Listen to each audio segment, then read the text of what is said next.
All right, it may be the summer of Roswell in New Mexico, but for people who track unexplained sightings and reports of mysterious visitors, it was definitely the spring of Las Vegas. Remember, it was the last night of April when a family in Vegas called police after seeing and hearing a crash and described what they called very tall, shiny non-humans. A police body camera captured a streak of light across the sky that night.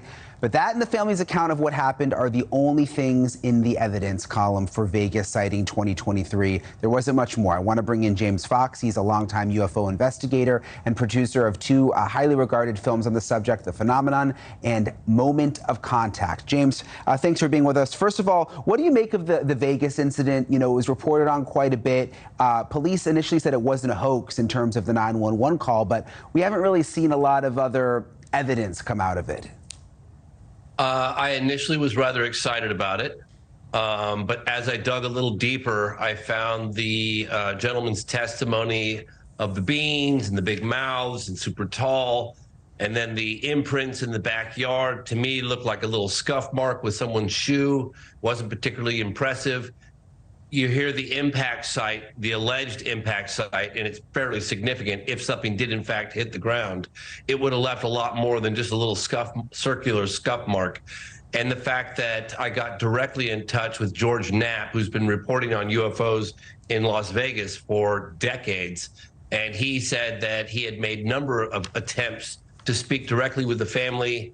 They initially had agreed, and then they never answered their door on 3 different occasions. Yeah, I think the same thing sort of happened with the media, I think, in terms of trying to talk with them quite a bit. I want to go through, though, because there's been so many videos and photos over the years, especially it seems like lately, a lot of it gets debunked. I want to go through sort of the top 3 photos that seem the most credible. I know the first one is from McMinnville, Oregon from 1950. Just kind of walk me through these photos and what makes them so credible in your eyes.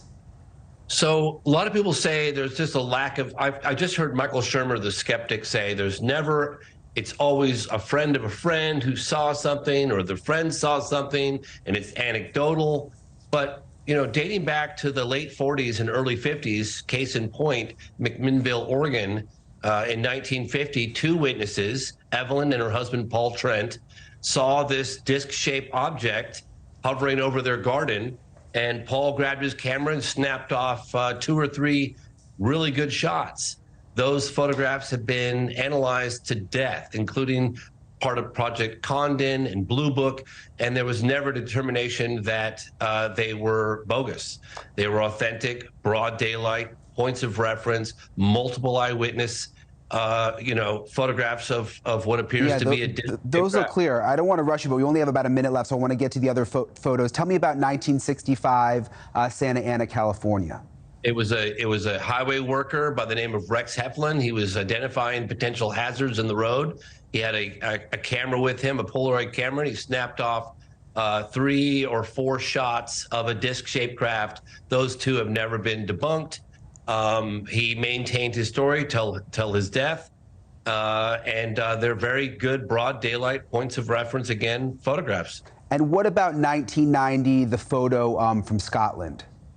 So those photographs I heard about in the late 90s. I interviewed Nick Pope, who investigated UFOs in an official capacity for the Ministry of Defense. And I said, what were some of the best cases? And without hesitation, he went to this case that took place in Scotland. But there were 2 witnesses. They took 6 photographs. The object was hovering stationary in the sky for some period of time before a Harrier jet went round it. And then when it took off vertically at a tremendous high rate of speed, according to the witnesses. And there were 6 photographs taken. The MOD took over the investigation.